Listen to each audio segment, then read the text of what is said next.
哎呀，这你也能过完了，这一直联系不到俺女朋友。你看看这20块银元能不能值20万？20块银元想买20万，看来你手里边的银元都是好品稀缺种类啊！来，我看看都是啥来。不是20块一下子全部卖完啊，因为我对这些银元根本都不懂。你看看哪2块最贵，卖够20万就行了。哎呀，我看你这全是清一色的冤大头啊，只有区20块，你这想买20万，这难度太大了吧？这有啥难度啊？你是不是叫我当小白了？说实话，要不是我这20万的信用卡到期了，是吧？说这1块我也舍不得拿出来卖，你知道不？哎呀，那我帮你仔细看一下吧。这确实都是常见的年份，里边也没发现有什么大斑，品相状态算是通货吧。还是那句话，这20块想买20万确实很难。这银元这是哪来的？这都是俺女朋友家传的。首先真假你根本都不用担心，这些都是俺女朋友在网上找专家鉴定过的。哦，这个银元真假首先是没啥问题啊。对，你不用找专家看，这都是一眼开门的东西。刚才听你说20万的信用卡到期了，你这不会刷信用卡买的银元吗？哎，这银元啊，说实话是俺女朋友她送给我的。这信用卡里边的钱啊，都是俺女朋友跟我借走了。不是现在联系不上他，才拿出来这1-2个出来卖了吗？拿出来1-2个想买20万太难。刚才就跟你说得很清楚了，这说来说去你还是刷卡把钱借给那女朋友了。现在我明确的告诉你，你拿过来的这20块都是常见的冤大头，总共放在一起也卖不了20万。不可能。我在网上都联系过专家了，他们给我咋说的？这一个，至少能给我10万，这20个200万市场价。你那是遇到大忽悠了，网上所谓的专家都是这样的套路，一个给你估10万的目的，就是想让你带着银元去找他们，到地方之后，让你掏钱鉴定，花个500-800嘞，然后让你上牌，再掏个几千，加上各种保管费之类的，以此来收取你的费用。银元可以说啊，压根儿也给你卖不到10万，因为根本就没有人掏那么多钱去买。你说的不对，不可能，有人吧？到地方他都给我承诺，立马都给我钱不止一个专家这样说，我问了好几个都是这样说的，对不对？你说的是这种情况，在网上很常见，他们都是用这样的说辞套路你。哎，你即使拿出东西真去找他们，他们也不给你钱，你也没办法。我来告诉你原因啊，因为这种冤大头啊太常见了，总共冤大头的年份也就4个，除了8年之间之外，其他的我们看也没有什么大的斑。但是我看你这里边啊，有一块酒精。这个是9年的金发，其实他这个就是头发湿多一点，比如说其他的非常好区分啊。咋说哎？你这个酒精状态还不错，就这个2000左右吧。啥？这带斑的才给我2000左右，你这是乱给我报价吧？老板，你是忽悠我了吧？太黑了吧？哎呀，你这人是好歹不分啊！我帮你估的都是现在的市场行情，你想卖10万那都是忽悠你的。而你剩下的这19块大头，咱就长话短说。第一，没什么大斑，像甘肃3000克、夹子、燕子斑、大扣统统没有。第二，品相这都一般，入皮盒挂不住65日以上的签字，综合给你评估下来，一个也就1000，这19个也就19000。照你这样说的话，那也就下来1-2万块钱。对，同样是干生意的，你这价格给别人凑的太多啊，这相差太大，我接受不了。刚才我都给你讲得很清楚了，普通的冤大头压根儿就卖不到10万，跟你说10万嘞，他是想忽悠你的鉴定费、拍卖费嘞，明白吧？你是上当了。另外，你这信用卡，刷出来20万，这也联系不到那女朋友，现在只给你了你一堆银元，你赶紧想想办法，对吧？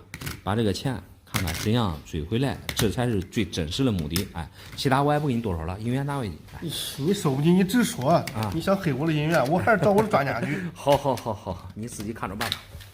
我这车间挖出来了一根老金条，因为太贵重了，不知道去哪卖。你帮忙看看值不值100万？拆迁拆到价值100万的金条，只要是真的啊，在哪都可以买。来，我先看看啥来。100%是真的啊！咱家老房子地基底下挖出来的，找到的时候还用塑料袋包了好多层，用塑料袋包着，怪不得这个金砖没怎么褪色，上面刺口还挺清晰的。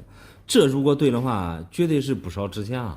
我都找俺村里边咱收黄金的看了，他表示他收不起，说这不是一般的黄金，算是古董。那即使是古董，最多也就追溯到民国吧。你看上面写了有字口兰州永丰这种金锭啊，在民国那时候被称为大黄玉，比现在同等重量的黄金贵2倍，因为它这个字口清晰，那村里边的人他不可能收不起啊。他收起了，我也不卖给他啊，我给他拿到他家里边他就瞅了一眼啊，那表情爱搭理不搭理的样子，让人生气，我也不想卖给他嘞。你也别生气，他说的很对，他确实是收不起。基本上你拿这个东西去黄金回收店，人家确实是爱答不理了。这东西在人家地基里边挖出来了，不应该归主家所有吗？都是过去的老房子，在谁家挖出来都不知道。再说了，100万级别的金条，我肯定要自己留着了。具体的价值咱也不说，我就说一下这些东西啊，为什么会出现在地基下？一般在建房的时候啊，通常都会放一些无底钱、古钱币，以此来讨个好兆头。大部分啊都是比较封建迷信的做法。像你的这种东西啊，外面包了有塑料袋，你想想，包装都没有腐烂，这放的时间估计也不长。你看你这个都没怎么褪色。你说其他的我也不懂，我就看着它字口比较清晰，对，又是古董，你就看看，值不值100万吧？100万肯定是不值了，原因有几点。第一个，你这个大黄玉这个重量不达标，在过去10两的大黄玉啊，标准的重量是320克左右，你这个我给你上称一下看看重量吧。这个是精确到0.01的电子秤，你自己看看重量，这才222克。单从重量来说，差了200克的重量，这说明它就不是黄金了呀。不是黄金不可能，是不是过去的黄金都不纯？重量并不是一成不变的，反正只要是古董就行了。既然材质不是黄金，那它就不存在是古董，因为像这种大黄玉啊，在过去它的含金量可以说是达到99%以上。你之所以认定它是古董，无非也就是看上面的字口来定义了。你看上面的字口啊，这是属于电脑体，就单以这个锋字为例，笔画不同，而且字口也软，因为金条的材质较硬，显得这个钢印啊字口软。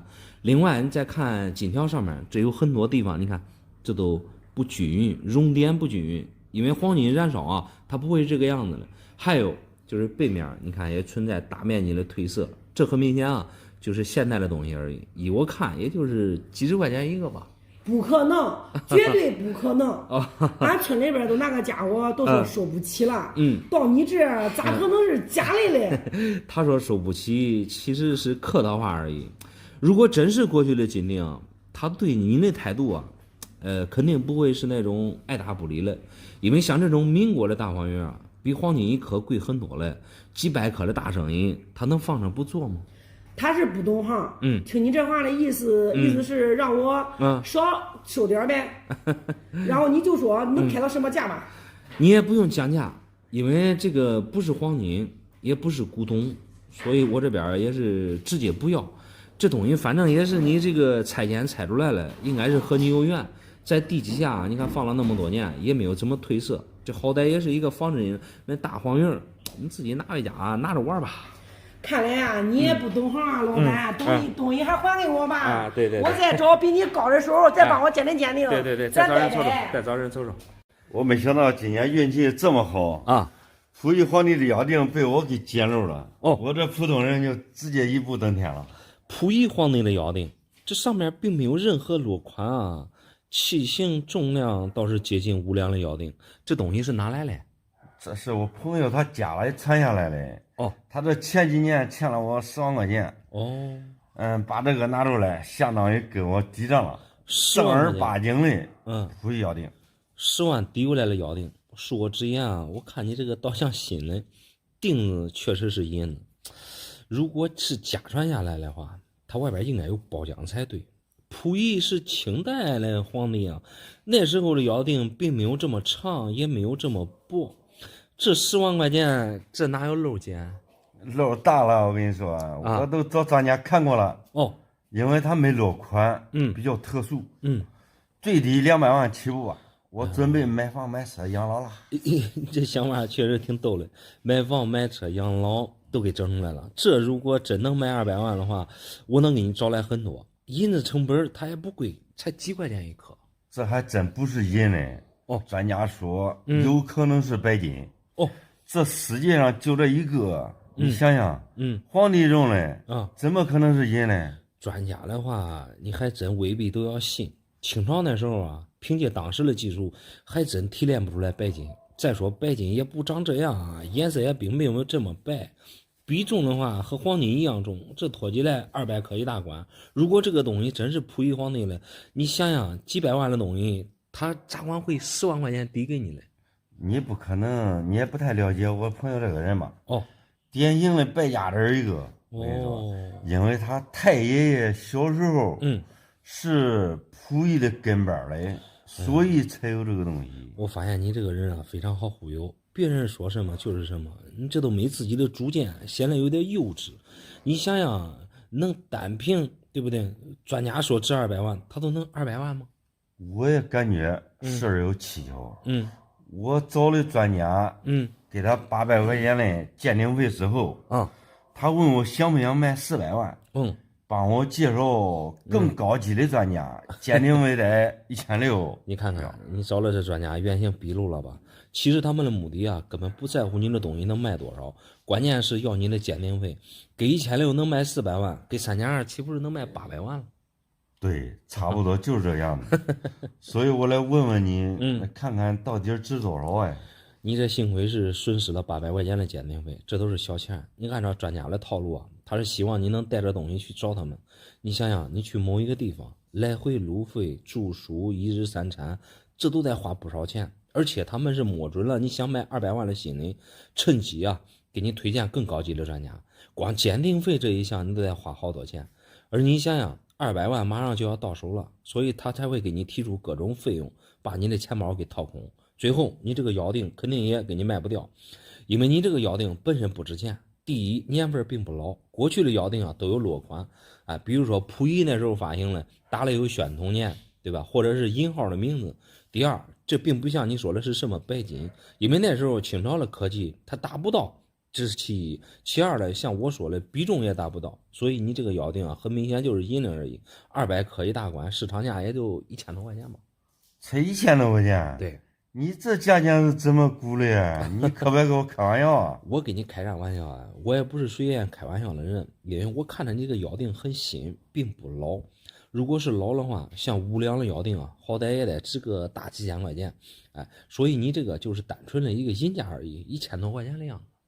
那听你这么一说的话，那我朋友和网上的专家都忽悠我了呀，这。对呀。我这发财梦，那这不是相当于还没做就行了吗？对啊，你这是如梦初醒，这结果对你来说未必就是坏事。我建议你啊，把东西还给那朋友，10万块钱的账，他也不是小数目，拿这个抵账明显亏大了。网上专家的那个800块钱的鉴定费，你都当吃一堑长一智了。还是有点失落啊。对，这事整的，你看，都怪我异想天开了。没事，哪有谢谢你啊。没事。俺对象就是一个小抠啊，这送我一块银元让我加工银手镯的，我拿到金店一看，说好像才20多克。一块银元的重量，它就是26.8克。再说用银元加工银手镯太可惜了。来，我看啥人银元？不可惜，主要是俺对象家里面多。关键是这银子不纯呀，含银量才80%多。这个银元的含银量是9银1铜，基本上做出来的首饰比较硬。我看你这个还不是一般的年份。竟然还是一块8年的大头。我不管是啥年了，关键是我这手粗，加工一只手镯啊得60克，这很明显不够啊。来你这里200块钱，我再买一个。200一个现在买不到什么银元，就以你这个8年为例啊，你看这壁面无伤无戳，细看的话，你这个还是8年3倍，因为夹盒面它不是空心眼，原字下面啊，夹盒上有一点，是一块接上点的板，原汁原味的包浆。200卖的话，你这不是亏了流鼻血吗？我又不卖，今天到找给我钱，我都没有答应他。我就是想加工一对银手镯，不容易变形。用银元加工出来的手镯啊，肯定不容易变形，因为它这里边含了有铜，加工出来的手镯，它这和银元一样硬。你也别说那么多，我给你200块钱啊，已经不少了。20多克的银子都花到将近10块钱一克了。我明白你的意思，你是按现在的银价来算了。关键是银元固定它就发行了那么多，你看人家卖现在没人卖啊。另外，但凡现在手里边有银元了，他也不缺那200块钱啊。来，我给你理一下啊。这个银元含银量是80%。对。27克的重量提炼下来，银子还不到20克呢。你这账算得很对。银元提纯的话，肯定重量没那么多了。我觉得你这理解力有问题啊。现在金店银手镯，它这个款式那么多，你直接去挑现成的多好。再说你加工手镯还得跟人家工会，对吧？款式好看不好看还不知道。哎，我是没200块钱的银元卖给你哈。你这别磨叽半天了，你又不卖给我，那我这个给你吧。你看现在袁大头多少银子？肯定是比着你200的很多倍啊。单按银价算的话啊，26.8克的银子，现在也就是100多块钱。为什么很多人不按银价卖呢？主要是因为这个银元的存世量有限。虽说过去啊，它这个袁大头的发行量大，但是损坏回炉的也多，好品相好状态的更少了。袁大头其实总共发行过4个年份，3、8、9、10，就这4个年份里边啊，也只有8年最贵。你放平时啊，一块8年至少要换2块以上普通年份的大头。你这个班啊是8年3倍接上点，从价格这个地方看是3年的倍，接上点在6点钟方向区分。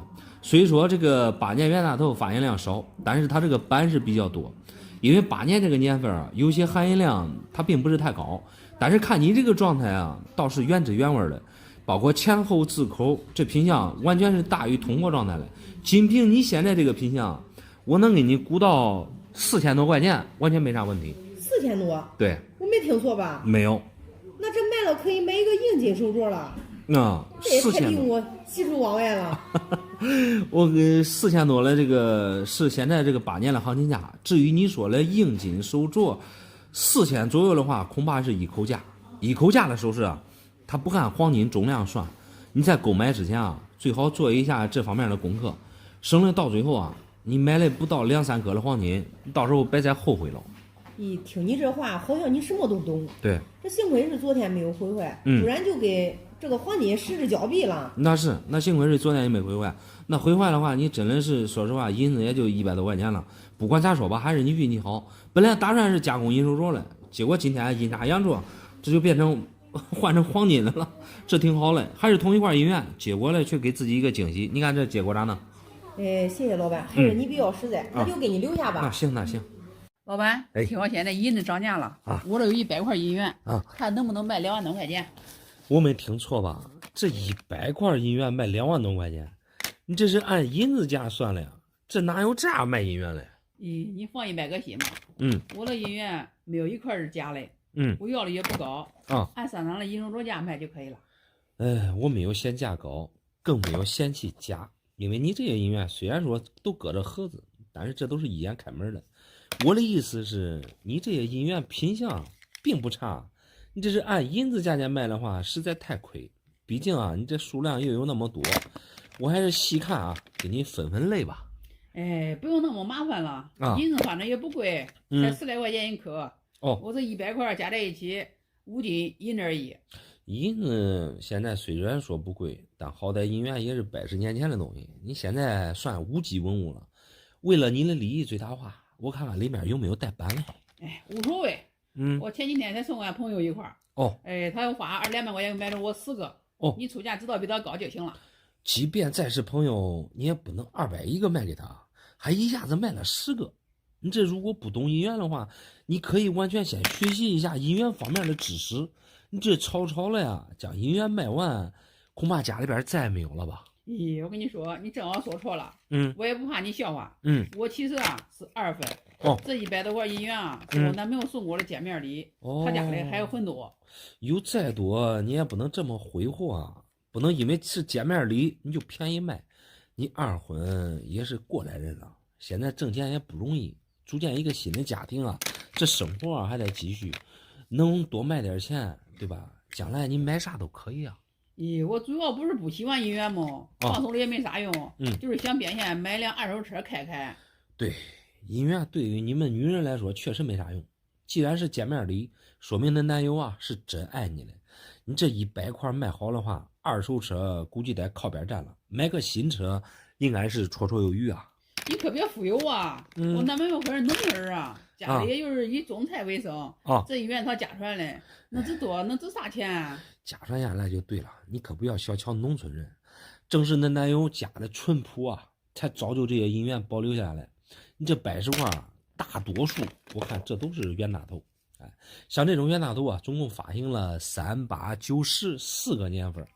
哎，里边发行量最少的是8年，它这个年份也是最贵的。另外就是各种带版、带原光的，因为现在搞收藏啊，分的比较细，常见的和不常见的版价格区别很大。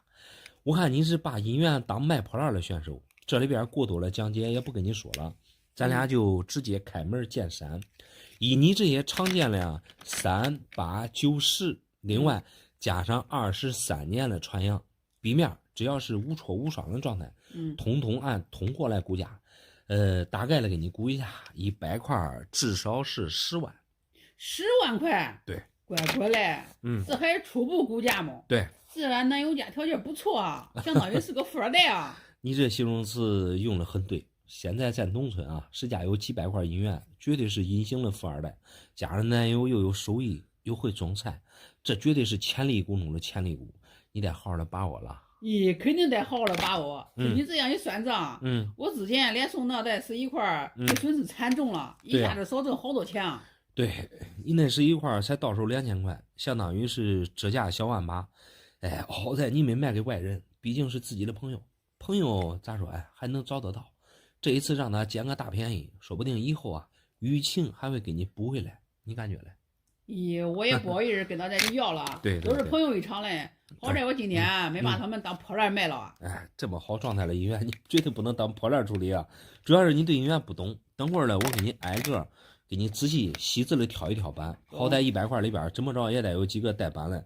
还好，哎，你这通过这一次学习一下，避免以后再吃亏。我跟你说，老板，你这个人实在太实在了，这是真的是谢谢你啊！幸亏我遇到你了。没事。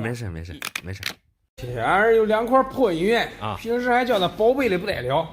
你来帮我看看这2个值不值1万块钱？